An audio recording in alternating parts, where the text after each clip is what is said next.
गांव शहर की चकाचौंध से मीलों दूर घने जंगलों और ऊबड़ खाबड़ पहाड़ों की गोद में बसा था।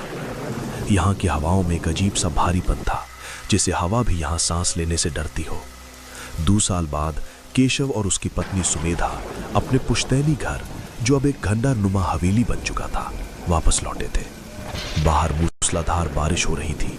पानी की बूंदें छत की खपरेल पर ऐसे गिर रही थीं मानो हजारों कंकड़ एक साथ बरसाए जा रहे हों।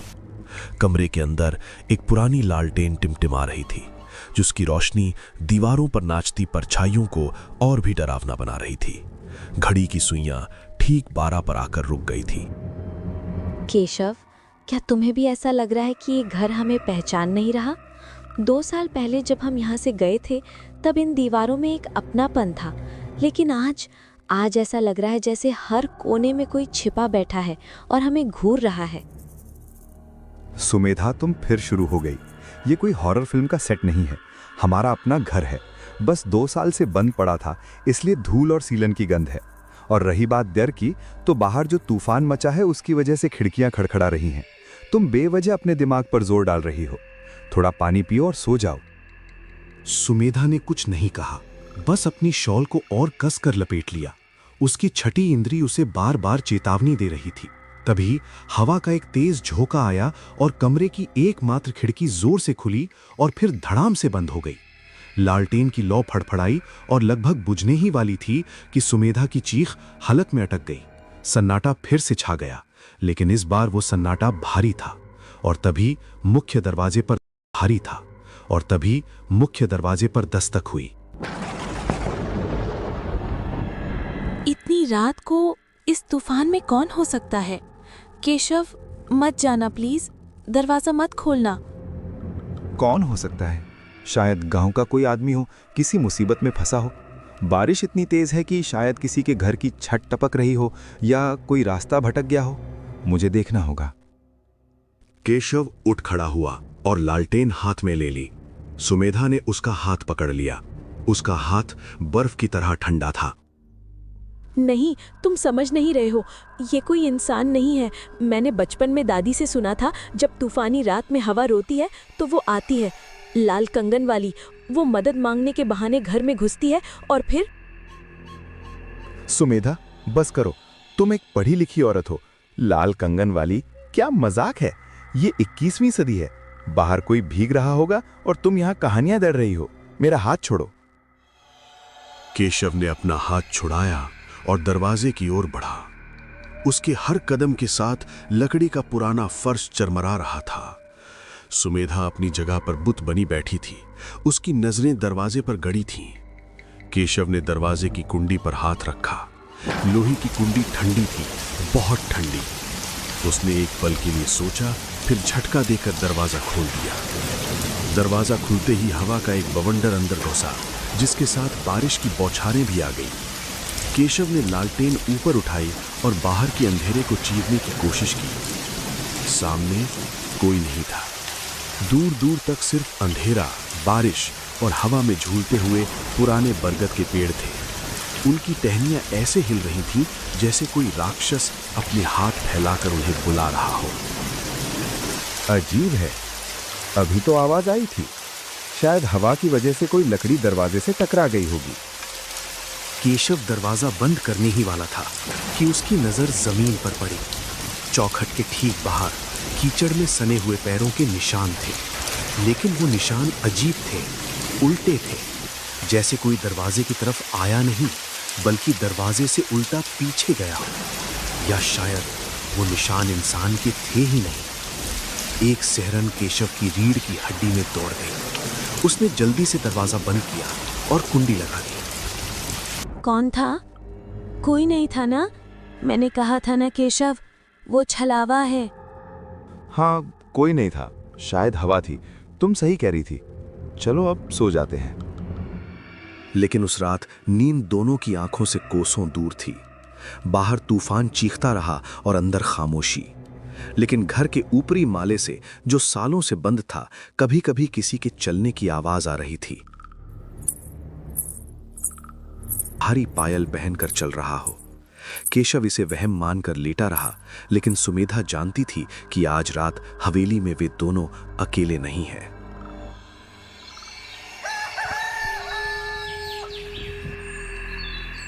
अगली सुबह सूरज तो निकला, लेकिन बादलों की धुंध ने उसे ढक रखा था। गांव में अजीब सी उदासी छाई हुई थी। कीचड़ भरे रास्तों पर चलते हुए केशव गांव की चौपाल की तरफ बढ़ा।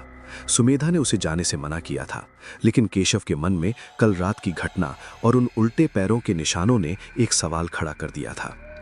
चौपाल पर गांव के कुछ बुजुर्ग हुक्का गुड़गुड़ा रहे थे। माहौल गंभीर था। कल रात की बारिश सामान्य नहीं थी। बादलों की गरज में उसका रोना सुनाई दे रहा था। बरसों बाद ऐसी काली रात आई है। केशव ने यह सुना और उनके पास जाकर खड़ा हो गया। रामदीन काका की उम्र 80 के पार थी। चेहरा झुर्रियों से भरा, लेकिन आंखों में एक अजीब सी चमक थी।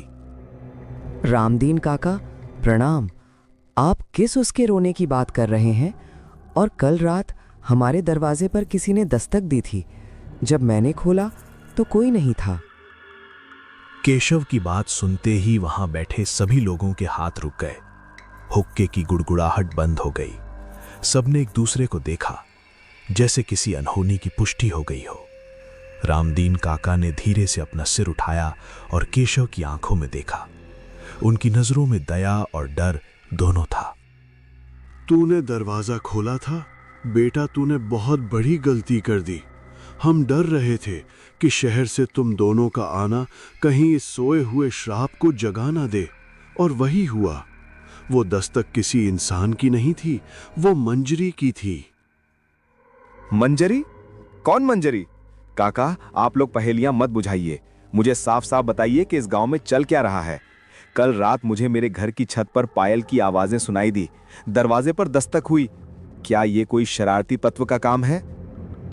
शरारती तत्व? काश ऐसा ही होता केशव। तू शहर में रहा है, इन बातों को अंधविश्वास मानेगा, लेकिन सच ये है कि मंजरी शरारत नहीं करती, वो शिकार करती है। वो इसी मौके का इंतजार कर रही थी कि कोई हवेली में वापस आए। केशव भैया, आपको याद नहीं होगा, आप बहुत छोटे थे। उस हवेली के पीछे जो पुराना सूखा कुआं है, जिसे अंधा कुआं कहते हैं, सारा राज वहीं दफन है। मुझे याद है वो कुआं। पिताजी ने हमेशा वहां जाने से मना किया था, लेकिन क्यों? आखिर मंजरी है कौन और उसका मेरे घर से क्या? अब वो जो कहानी सुनाने जा रहे थे, वो गांव के इतिहास का सबसे काला पन्ना था। बात आज से 50 साल पुरानी है। ये गांव तब खुशहाल था। मंजरी इसी गांव के जमींदार की इकलौती बेटी थी, बेहद खूबसूरत, जैसे साक्षात देवी। उसे नृत्य का बहुत शौक था। उसके पैरों में जब घुंघरू बंधते थे तो पूरा गांव मंत्रमुग्ध हो जाता था। लेकिन उसकी खूबसूरती ही उसकी दुश्मन बन गई। गांव में एक तांत्रिक आया था जिसका नाम था भैरवनाथ। उसकी बुरी नजर मंजरी पर पड़ गई। वो उसे हासिल करना चाहता था, लेकिन मंजरी ने उसे ठुकरा दिया। काका की आवाज भारी होती जा रही थी, जैसे वो उस मंजर को अपनी आंखों के सामने दोबारा देख रहे हों।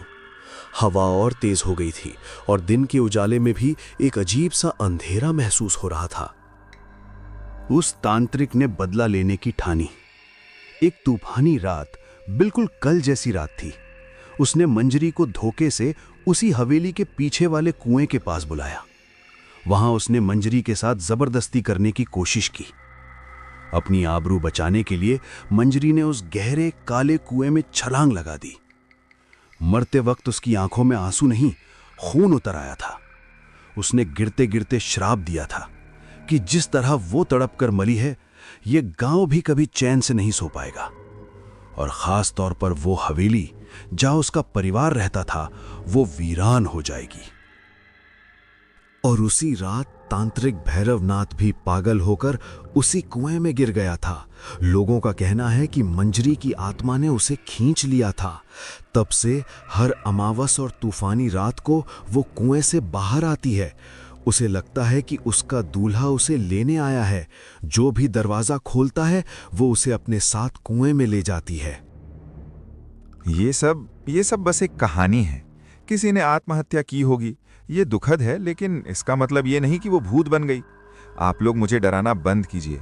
मैं जाकर उस कुएं को देखूंगा। मैं साबित कर दूंगा कि वहां कुछ नहीं है सिवाय पुराने पत्थरों और कचरे के। केशव गुस्से में वहां कि गांव वाले उसे बेवकूफ बना रहे हैं। विज्ञान के युग में ऐसी बातें नामुमकिन। लेकिन जैसे ही वो मुड़ा, रामदीन काका ने पीछे से जोर से आवाज दी, केशव रुक जा, उस अंधे कुएं के पास जाने की गलती मत करना। वो प्यासा है, बरसों से उसने किसी का खून नहीं चखा है। तू दरवाजा खोल चुका है, उसने तुझे देख लिया है। अब अगर तू उसके इलाके में गया तो भगवान भी तुझे नहीं बचा पाएगा। केशव ने उनकी बात को अनसुना कर दिया और तेज कदमों से अपने दोस्त विनय के घर की तरफ बढ़ा। विनय उसका बचपन का दोस्त था और गांव में ही रहता था। केशव ने तय किया कि वो आज रात ही उस कुएं की सच्चाई का पता लगाएगा। विनय थोड़ा डरपोक था, लेकिन केशव के दबाव के आगे उसे झुकना पड़ा। शाम होते होते फिर से काले बादल घेर आए। ऐसा लग रहा था जैसे आसमान फिर से रोने की तैयारी कर रहा है। केशव और विनय हाथों में टॉर्च और कुछ औजार लेकर हवेली के पिछवाड़े की तरफ निकले। हवेली के पीछे का हिस्सा घने जंगल से ढका हुआ था। झाड़ियां इतनी ऊंची थीं कि रास्ता भी नहीं दिख रहा था, और वहां उन झाड़ियों के बीच एक पुराना जर्जर चबूतरा दिखाई दिया, अंधा कुआं। केशव भाई, अभी भी वक्त है, वापस चलते हैं। देखो यहाँ की हवा कितनी ठंडी है, और क्या तुम्हें वो महक आ रही है, सड़े हुए फूलों की महक। विनय सही कह रहा था। वहां एक अजीब सी मीठी लेकिन सड़ांध मारती हुई बदबू थी, जैसे पुराने गेंदे के फूल और सूखे खून की मिलीजुली गंध। कुएं का मुहाना बड़े बड़े पत्थरों से ढका हुआ था, लेकिन दरारों के बीच से एक गहरा अंधेरा झांक रहा था। केशव ने अपनी टॉर्च जलाई और कुएं की दरारों के बीच रोशनी डाली। रोशनी अंदर तक नहीं जा पा रही थी, अंधेरा उसे निगल रहा था। तभी कुएं के अंदर से एक आवाज आई। ये पानी के टपकने की आवाज नहीं थी, ये घुंघरुओं की आवाज थी। विनय, क्या तुमने सुना? हाँ भाई, चलो भागो यहाँ से। काका सच कह रहे थे, यहाँ कोई है। इससे पहले कि वो भाग पाते, हवा एकदम से थम गई। जंगल के कीड़ों की आवाज बंद हो गई। पूरा जंगल खामोश हो गया, और फिर कुएं के पत्थरों के नीचे से एक धुआं सा निकला। वो धुआं धीरे धीरे एक आकृति लेने लगा। टॉर्च की रोशनी में केशव ने देखा एक धुंधला सा साया, जो धीरे धीरे एक औरत के आकार में बदल रहा था। उसने लाल रंग का जोड़ा पहन रखा था, जो मैला और फटा हुआ था। उसके बाल खुले थे और हवा में लहरा रहे थे, जबकि हवा चल ही नहीं रही थी। वो साया उनकी तरफ नहीं देख रहा था, उसकी पीठ उनकी तरफ थी। कौन है वहां? सामने आओ। साया धीरे धीरे घूमा। केशव और विनय की सांसें अटक गईं। उसका चेहरा था ही नहीं, वहां सिर्फ झुलसा हुआ मांस था, और जहां आंखें होनी चाहिए थीं, वहां दो गहरे काले गड्ढे थे जिनमें अंगारे सुलग रहे थे। लेकिन सबसे डरावनी थी उसकी मुस्कान, कानों तक फटी हुई एक शैतानी मुस्कान। भागो केशव। विनय मुड़ा और पागलों की तरह जंगल की तरफ भागा। केशव के पैर जैसे जमीन में जम गए थे। वो आकृति जमीन से थोड़ा ऊपर उठी और केशव की तरफ बढ़ने लगी। उसके गले से एक आवाज निकली जो किसी इंसान की नहीं, बल्कि सूखी पत्तियों के रगड़ने जैसी थी। तुम वापस आ गए? ये सुनते ही केशव का सम्मोहन टूटा। उसने पूरी ताकत लगाकर दौड़ लगाई। झाड़ियां उसके कपड़ों को फाड़ रही थीं, कांटे उसके चेहरे को छील रहे थे, लेकिन वो रुका नहीं। पीछे से उस चुड़ैल की हंसी जंगल में गूंज रही थी, एक ऐसी हंसी जो हड्डियों को गला दे। केशव भागते भागते हवेली के पिछले दरवाजे पर पहुंचा। उसने जल्दी से दरवाजा खोला, अंदर घुसा और दरवाजा बंद करके अपनी पीठ उससे लगा दी। उसकी छाती धौंकने की तरह चल रही थी। लेकिन घर के अंदर एक गहरा सन्नाटा था। सुमेधा कहीं दिखाई नहीं दे रही थी। लालटेन बुझी हुई थी। सुमेधा, तुम कहाँ हो? तभी ऊपर की सीढ़ियों से आवाज आई, झम।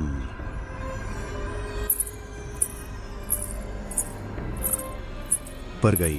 सीढ़ियों के सबसे ऊपर अंधेरे में कोई खड़ा था। बिजली चमकी और उस रोशनी में केशव ने देखा सुमेधा वहां खड़ी थी, लेकिन उसने अपनी साधारण साड़ी नहीं पहनी थी। उसने वही केशव, मैंने कहा था ना दरवाजा मत खोलना। अब मैं अंदर आ चुकी हूँ। हवेली के हॉल में सन्नाटा इतना गहरा था कि केशव को अपनी धड़कनें किसी ढोल की तरह सुनाई दे रही थीं। सीढ़ियों के ऊपर सुमेधा खड़ी थी, या जो भी वो चीज थी जो सुमेधा जैसा दिख रही थी। बिजली की एक और कड़क हुई और उस क्षणिक रोशनी में केशव ने देखा कि सुमेधा की आंखें अब उसकी अपनी नहीं थीं। वे पूरी तरह सफेद हो चुकी थीं, पुतलियां गायब थीं। उसके चेहरे पर एक अमानवीय मुस्कान थी और उसके हाथ अजीब तरह से मुड़े हुए थे, जैसे हड्डियां टूटी हों। सुमेधा, ये तुम क्या कर रही हो? ये कपड़े, ये मजाक नहीं है। प्लीज नीचे आ जाओ। सुमेधा ने अपना सिर एक झटके से टेढ़ा किया। कड़क, गर्दन की हड्डी चटकने की आवाज पूरे हॉल में गूंज गई। वो सीढ़ियों से नीचे नहीं उतरी, बल्कि हवा में तैरते हुए बिना सीढ़ियों को छुए नीचे की ओर सरकने लगी। उसके पैर जमीन से 6 इंच ऊपर थे। सुमेधा, वो तो अब सो रही है केशव, बहुत गहरी नींद में। अब इस शरीर में मैं हूँ। तुमने ही तो मुझे बुलाया था। दरवाजे पर दस्तक मैंने दी थी, लेकिन कुंडी तुमने खोली। अब ये घर मेरा है और तुम भी। केशव के पैरों तले जमीन खिसक गई। वो पीछे हटने लगा, लेकिन पीछे बंद दरवाजा था। सुमेधा धीरे धीरे उसके करीब आ रही थी। कमरे का तापमान अचानक गिर गया था और केशव के मुंह से भाप निकल रही थी। अचानक सुमेधा ने अपना हाथ उठाया और एक अदृश्य शक्ति ने केशव को उठाकर दीवार पर दे मारा। धड़ाम! केशव दर्द से कराह उठा। उसकी पसलियों में तेज दर्द हुआ। वो जमीन पर गिर पड़ा। सुमेधा उसके ऊपर झुक गई। उसके मुंह से वही सड़े हुए फूलों और खून की बदबू आ रही थी जो केशव ने कुएं के पास महसूस की थी। तुम मंजरी हो ना? तुम्हें क्या चाहिए? हमने तुम्हारा क्या बिगाड़ा है? क्या बिगाड़ा है? ये पूरी हवेली मेरे खून से रंगी है। मेरे पिता ने मुझे नहीं बचाया, उस तांत्रिक ने मुझे नोच डाला, और तुम लोग बस तमाशा देखते रहे। मुझे मुक्ति चाहिए, खून के बदले खून। केशव को समझ आ गया कि बातों से काम नहीं बनेगा। उसे अपनी जान बचानी होगी ताकि वो सुमेधा को बचा सके। उसने पास पड़े एक भारी पीतल के फूलदान यानी वास को उठाया और पूरी ताकत से सुमेधा की तरफ फेंका। फूलदान उसके आर पार निकल गया, जैसे वो धुएं की बनी हो, और दीवार से टकराकर चूर चूर हो गया। लेकिन इस हमले ने उसका ध्यान भटका दिया। केशव ने मौका देखा और खिड़की की तरफ लपका। कांच तोड़कर वो बाहर कूद गया। कांच के टुकड़ों ने उसके हाथों और पैरों को काट दिया, लेकिन दर्द का एहसास उसे बाद में होने वाला था। वो बारिश में भीगता हुआ सीधा रामदीन काका के घर की तरफ भागा। गांव की गलियां वीरान थी, हर घर के दरवाजे बंद थे। केशव ने रामदीन काका के दरवाजे को पागलों की तरह पीटना शुरू कर दिया। काका, दरवाजा खोलिए। काका, सुमेधा को उसने पकड़ लिया है, मदद कीजिए। काफी देर बाद दरवाजा खुला। रामदीन काका,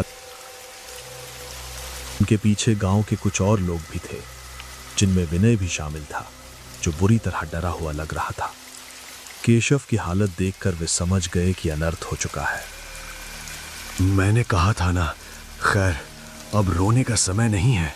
अगर सुमेधा के शरीर में वो प्रवेश कर चुकी है तो हमारे पास बहुत कम समय है। अगर सूरज उगने तक हमने उसे नहीं निकाला तो सुमेधा की आत्मा हमेशा के लिए उस अंधकार में खो जाएगी। मैं कुछ भी करने को तैयार हूं, बस उसे बचा लीजिए। हमें बंधन अनुष्ठान करना होगा, लेकिन ये बहुत खतरनाक है। हमें उसी कुएं के पास जाना होगा जहां मंजरी की लाश है। उसकी असली ताकत वहीं है और वहीं उसे कैद किया जा सकता है। लेकिन केशव, एक सच और है जो तुम्हें जानना होगा। काका की आवाज में एक झिझक थी, केशव ने उनकी आंखों में देखा। क्या सच? अब क्या बचा है? मंजरी सिर्फ तांत्रिक की वजह से नहीं मरी थी। उस रात तुम्हारे दादाजी, वो उस समय गांव के प्रधान थे। जब मंजरी मदद के लिए चिल्ला रही थी, तुम्हारे दादाजी ने डर के मारे हवेली के दरवाजे बंद कर लिए थे। उन्होंने उसे अंदर नहीं आने दिया। इसी हवेली के दरवाजे पर उसने दम तोड़ा था। बाद में तांत्रिक ने उसे कुएं में फेंका। इसलिए वो तुम्हारे खून की प्यासी है। ये पाप तुम्हारे पुरखों का है केशव। ये सुनकर केशव सन्न रह गया। उसे अब समझ आया कि मंजरी बार बार दरवाजा और हवेली की बात क्यों कर रही थी। उसका गुस्सा जायज था। उसके ही परिवार ने उसे मरने के लिए छोड़ दिया था। एक गहरा अपराध बोध केशव के मन में भर गया, लेकिन साथ ही एक संकल्प भी। उसे अपने पूर्वजों की गलती सुधारनी होगी। मैं तैयार हूं, चलिए। रामदीन काका ने कुछ पुरानी किताबें, लाल धागा, लोबान और एक अजीब सा चाकू जिस पर मंत्र खुदे थे लिया। विनय वे सब हवेली की तरफ बढ़े। हवेली अब पूरी तरह अंधेरे में डूबी थी, लेकिन अंदर से एक अजीब सी हरी रोशनी आ रही थी। जैसे ही वे अंदर घुसे, उन्होंने देखा कि सुमेधा हवा में लटकी हुई थी। उसके बाल चारों तरफ फैले हुए थे और वो किसी अजीब भाषा में मंत्र पढ़ रही थी। फर्नीचर हवा में तैर रहा था। इसे पकड़ो, इसे रस्सियों से बांधो, हमें इसे कुएं तक ले जाना होगा। गांव वाले सुमेधा की तरफ लपके। जैसे ही उन्होंने उसे छूने की कोशिश की, एक जोरदार झटका लगा और वे दूर जा गिरे। लेकिन रामदीन काका ने पवित्र राख सुमेधा के ऊपर फेंकी। राख के छूते ही सुमेधा मंजरी चीख पड़ी। उसकी त्वचा से धुआं निकलने लगा। इसी मौके का फायदा उठाकर ने उसे पकड़ा और रस्सियों से जकड़ दिया। वो अमानवीय ताकत से संघर्ष कर रही थी, गालियां दे रही थी और ऐसी आवाजें निकाल रही थी जो किसी जानवर की लग रही थीं। वे उसे घसीटते हुए बारिश और कीचड़ के बीच हवेली के पीछे वाले अंधे कुएं के पास ले गए। जंगल में हवाएं तूफानी हो चुकी थीं। पेड़ ऐसे झुक रहे थे जैसे उन्हें रोकने की कोशिश कर रहे हों। कुएं के पास पहुंचकर उन्होंने सुमेधा को चबूतरे पर लेटा दिया। रामदीन काका ने कुएं के चारों ओर लाल धागे का एक घेरा बनाया और मंत्रोच्चारण शुरू कर दिया। ओम ह्रीं क्लीं चामुंडायै विच्चे बंध्यामि बंध्यामि। जैसे जैसे मंत्र तेज होते गए, कुएं के अंदर का पानी उबलने लगा। कुएं से काले धुएं के गुबार निकलने लगे जो आकृतियां बना रहे थे। सुमेधा का शरीर अकड़ने लगा। उसकी आंखें पलट गईं और मुंह से झाग निकलने लगा। केशव, मुझे मत मारो, मैं तुम्हारी सुमेधा हूँ, देखो मुझे। एक पल के लिए केशव का दिल पिघल गया। वो सुमेधा की आवाज थी। उसका चेहरा भी सामान्य हो गया था। वो रो रही थी। केशव आगे बढ़ा।